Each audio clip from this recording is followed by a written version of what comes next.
If you think your product can scale because the market is saturated, you're wrong. Brands like Arctic Goddess and Norse Organics scale in two of the most crowded and saturated industries on earth, skincare and supplements. And they didn't have to invent new products. They just explain why they are better than competitors. So in this video, I'll show you exactly how they did it and how I use the same exact framework to scale on Meta with the new Andromeda update in 2025. Okay, let's start. I'll show you some of the insights we see from scaling several brands in saturated markets and not, with $37 million of ad spend we managed this year for our clients and our brands, and also what we see in the industry. So these are some of the results for one of our clients, for example, in a saturated industry that was able to scale with us and generate $30 million. So most of the people that are in e-commerce, and especially when they run a dropshipping store or something like that, they think that saturated means it's very high competition and it's difficult to make it work. Yeah, you can take an untapped market, a new product that can work very well, that can be easier to scale. But actually, saturated means validated. If other people are already in the industry, it means actually you can sell very easily that product, but it gets more competitive. You have to be better than them. That's actually like one of the biggest opportunity. A lot of people just go in saturated markets because they know that's gonna work. And then you want to win with marketing. You want to have better marketing and better communication of your angles, why people should buy your product. And so the problem is not your market. Most of the time, the problem is how you communicate why they should buy, why your customers should buy, and the story you use in your marketing. So most of the times, you just have to stop having generic messaging and stop copying the competitors, but trying to be actually better than competitors. I know it's more difficult, but you can get much better results by doing that. So let's talk about sophistication. So Eugene Schwartz was talking about this decades ago. And normally every market have different, not just awareness levels, but also sophistication levels. So you can see, you can find like several maps of several graphs of sophistication levels like this, where basically at the beginning, at the level 1, the market is just bored, and you can make any claim basically. You can make a very simple promise, just get clear skin. But then you have to make the claim bigger than your competitors. So something like get clear skin in 7 days. Then you have to introduce a mechanism that offers a logical reason why your claim is achievable, because everyone will start to compete on the claim and say, actually, you can do it in 1 day. You can you can do this and this and this, and everyone promises. And so people don't believe it anymore. So you have to explain how you get that result. So you can say, this actually kills the bacteria that causes acne. A lot of people will do that. A lot of brands will do that. So you have to create a better mechanism in level 4, or an upgraded version of the previous mechanism. For example, cleaner, organic, faster. So basically it's better because it's organic, it works faster, it's cleaner, and you can explain why basically this mechanism is better, achieves better results, but you have to explain exactly how it works. Then level 5, the skepticism is very high. So what happens is that is very common in supplements and skincare. People already tried a lot of products, so they don't believe anymore in most mechanisms. And so normally what you can do is you can see if there are some new researches on supplements and skincare. You can use those researches to explain why the other mechanism was wrong and basically introducing a new one. Also, you can reframe it. You can basically go to another avatar. So, for example, this is for parents of teens. You don't sell directly to teens, you sell to parents. So you change the avatar. Or I'll show you an example also later. Ours comes from the Arctic. So basically, it's just different. So you want to make it different from the other ones. And that becomes more complicated, but most of the times you can still change the mechanism or change the avatar. The mistakes I see more often are that most brands copy what's working for other brands, and they target everyone. They have the same type of UGCs, and then they think, they start to wonder why nothing scales. So basically what happens is that your competitors already are taking 80% of the market or more, and you are just trying to copy everything. So that works when the market is not saturated. You take a new market, new product, and you basically copy everything. The market is not saturated, there is like 50% of the market that is not taken, and you basically go to that and you are taking a part of the market. When the market is saturated, so most of the people are going to your competitors, then it's going to be very difficult for you to scale when you only have like 5% of the market to take. And probably that 5% is actually, like, they are actually targeted from your competitors too. So in that case, you can't just copy everything. You have to explain why your product is better. And that means ideally you differentiate on the product side, you have a better product. But you don't always need that. A lot of times you just need to explain better in terms of marketing, maybe change a bit how you do your ads and your landing page, and that can already work well. So I'll show you 2 case studies of this. These are actually taken from Funnel of the Week. Funnel of the Week is something I saw recently, and they are basically doing breakdowns of several funnels. I think it's very, very interesting. So you can also check this out more in depth. And basically, I saw Norse Organics, a breakdown they did, and it was very, very interesting. I was already following this brand because skincare is basically one of the most saturated markets on earth, right? And most brands promise the same thing. They have natural ingredients, it's tested by dermatologists, and basically promise a clear skin fast. But Norse Organics didn't try to outcompete on claims and saying, actually, you can even do this in one day. And the ingredients are even more natural, because at a certain point that doesn't work, right? So they changed who they were talking to. So that's very common, like level 5 of sophistication, where basically you change the avatar. So instead of changing the same buyers, because they were already taken from competitors and you had to convince them to switch, basically they built a new segment. Parents of teens that were struggling with acne. That was obviously already targeted, but not as much, was much less saturated. And you can see something like this. Your little boy deserves acne-free skin.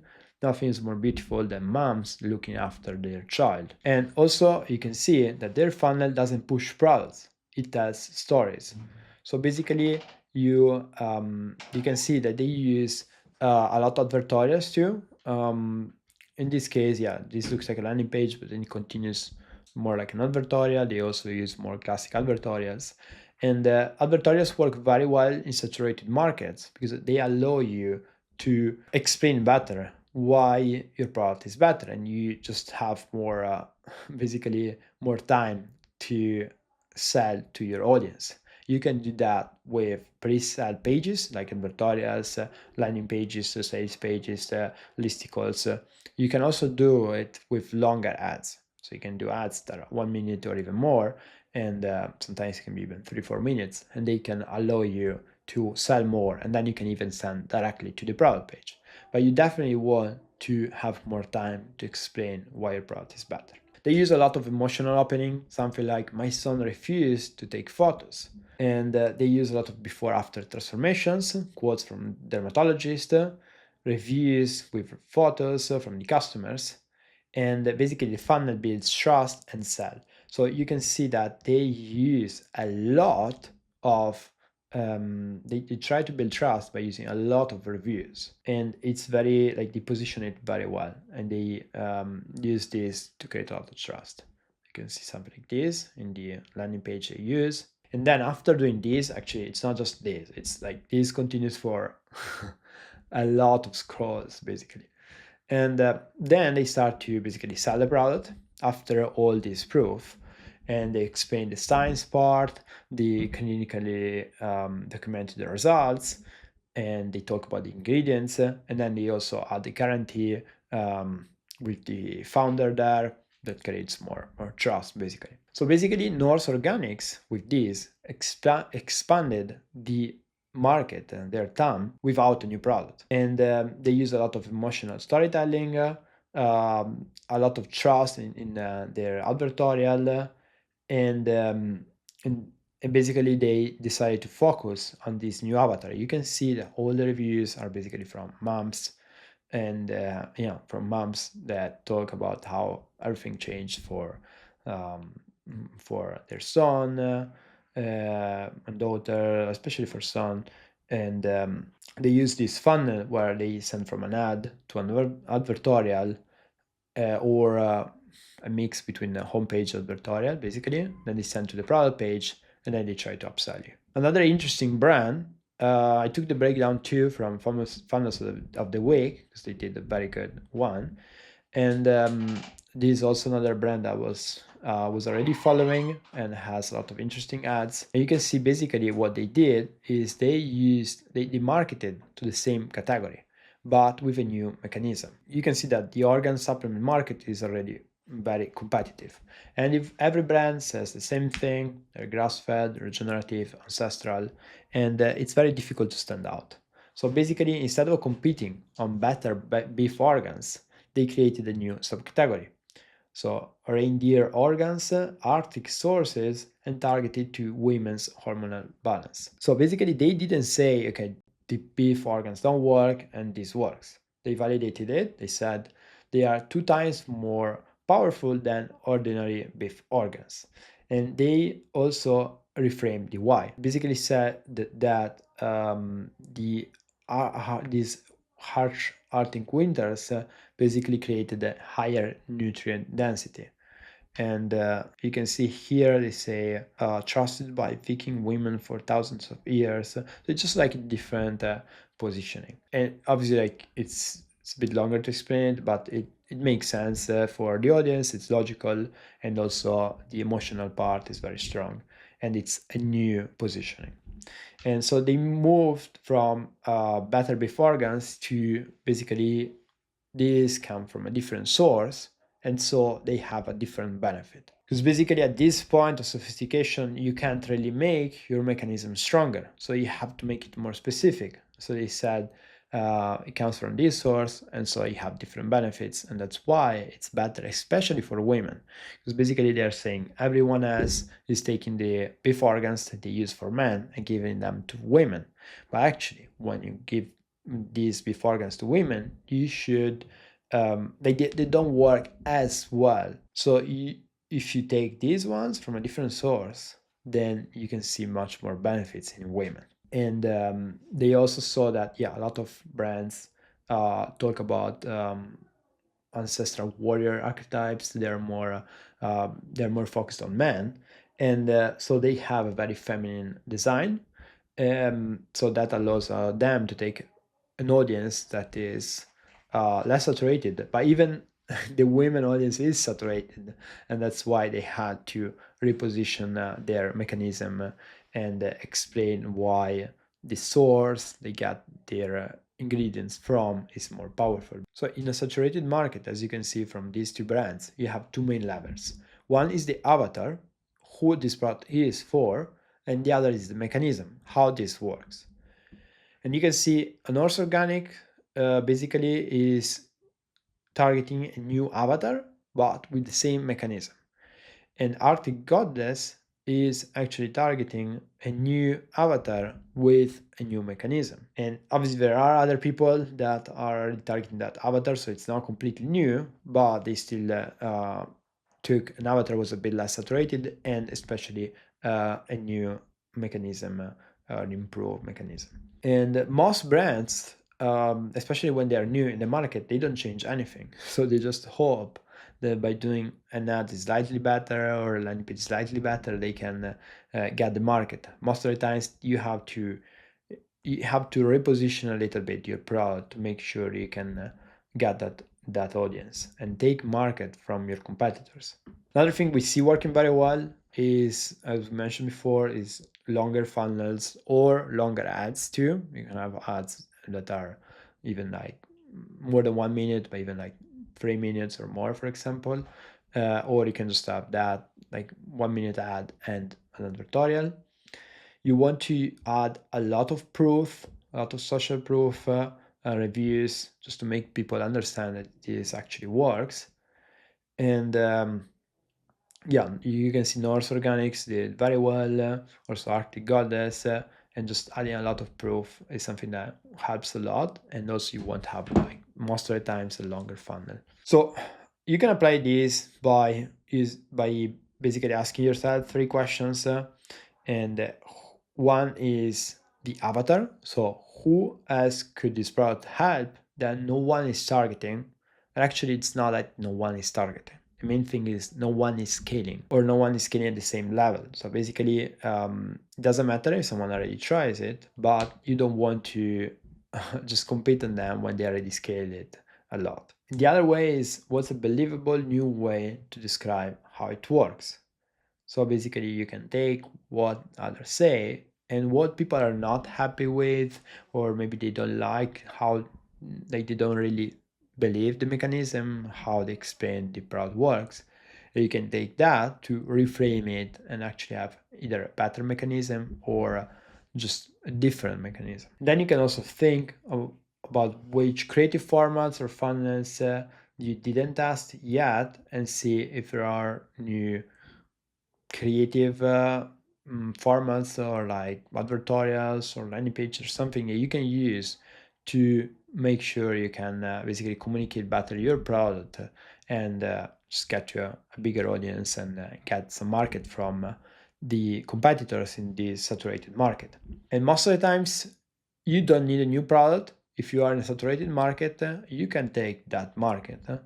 You can take part of that market, but you need a new message, new format, new audience, and most of the times you can just change the avatar you're talking to, or just changing the mechanism. I want to connect this also to a Meta, and how you can use this on Meta to scale in 2025 with Andromeda. And basically, something very interesting is that now with Andromeda, I also did another video on this, every creative has an entity ID. And if 2 ads are very similar, Meta treats them as 1 ad. So creative diversity is very, very important. And you need different formats. That's why we test a lot of formats for ads, to make sure we can communicate the same message in different ways. Because each format, each different type of creative unlocks a new micro audience. And that's also why we use our creative strategy map. I'll show you later, and we map everything by persona, mechanism, awareness level, and format.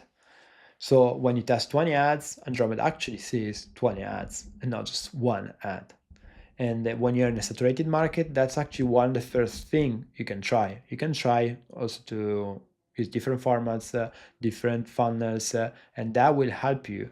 And it's much faster to test compared to changing your whole positioning. But when the market is very saturated, most of the times you'll have to do what we talked about before. So here's an example of creative strategy map, very, very simply. Like, it's a bit more complex, but I just want to show you a simple example. So basically, this from a pet brand case study, and basically we can have different buyer personas. We can have also 4 or 5, and for each buyer persona we can say these are the main angles, and for each angle you can have different awareness levels and sophistication levels too, and different formats you use to communicate that angle. And then you want to update this creative strategy map by basically saying, this angle didn't work, we don't want to test it anymore. This angle didn't work, we think this could work actually if we change format, if we change awareness level, the sophistication level. This worked, so now we want to test it by changing this thing, or we want to double down on this. And in general, we see that the classic UGCs and ads that look very, very similar are not working anymore. One reason is that people don't see that on organic, so they see it's an ad and they stop scrolling. The other thing is that if you just double down that format, then Meta thinks those are actually the same ads because they look very similar. And so it's basically categorizing them as very similar ads, not really giving much spend to them, and not unlocking new audiences. So that's why we test a lot of different formats. We see fake podcasts, trade interviews, educational ads, authority figures. They work very well, and that's why we focus mainly on those type of ads. Then I wanted to explain a bit better something about Andromeda and new updates on Meta. This is very interesting. I took it from a new video from Taylor Holiday. He has a lot of interesting content on this stuff too. And basically, he talks here. I'm not sure if these are his slides or from Meta. I think they are from him. Basically it talks about the entity ID and creative ID. And Meta basically assigns an entity ID and a creative ID to each ad. When you have two creatives like this, they're very, very similar. They have different creative ideas, but that doesn't matter. The thing that matters most is the entity ID. So in that case, it would be basically the same. And in this case, they might have entity IDs, but they can also have the same entity ID, because they are still very similar type of image for Meta. In this case though, they have a different entity ID. So basically if the creative has a different entity ID, a new one, basically will start fresh in terms of learning and it will get to new audience. So that's why it's very important to have creative diversification and have different type of creatives. While if they have the same entity ID, what happens is that they'll pull some spend and something, but it's considered a very similar creative, and so you won't unlock a new audience, and Meta will categorize it as a similar ad. So basically, we want to use this sort of creative strategy map to make sure basically that we for sure we can double down what works. So we can see, okay, concerned owner, buyer persona with before after angle, with problem aware awareness level, it works. Let's double down on that. But you also want to make sure that you are allocating different ads to different formats, different angles, different buyer personas, and that will allow you to have different entity IDs in creatives for Meta and to unlock a bigger audience. Then ideally you take all these learnings of what works and you apply them for your brand positioning. As we saw before, maybe you see a specific persona works better, you can just maybe focus more on that with your brand, or you can just have a different funnel for them. We have a lot of clients that do 20 millions to 15 millions a year, and they just they didn't have to add new products. They just continue to add different buyer personas to the product and added different funnels for each buyer persona. So you can apply the learnings to the brand positioning, to the landings, have different funnels for each buyer persona, and also ideally, if you really want to beat your competitors, to the product. So you can take everything that people don't like from your competitors, from your biggest competitors, and you can adapt them, you can apply them to your product to improve it. And if that aligns also with the positioning you have, that will actually allow you to be actually better than competitors and to get even a bigger market and more market share from your competitors. So basically, saturated markets are very, very powerful and where the money actually is. But you need to be competitive. You need to be better than your competitors, right? You have to take the market from them. Sometimes you have to change your avatar. Sometimes you have to redefine your mechanism. Sometimes you have to do both. Sometimes you just need to change your creative formats, add a longer sales funnel, like an advertorial or something like that. And that's how you can actually scale and take market from your competitors. I hope that was useful. If you have any questions, maybe like a specific category of product, or also how another brand did scale, and maybe the ad strategy used to, then just let me know in the comments here or send me a message on X, and I'll maybe do another video, or I send you a guide we have on other topics. And also, if you already spend more than 50K a month and you want to jump on a call and see what we can do to help you to scale, then just click on the link below and I'll be happy to chat. See you in the next video.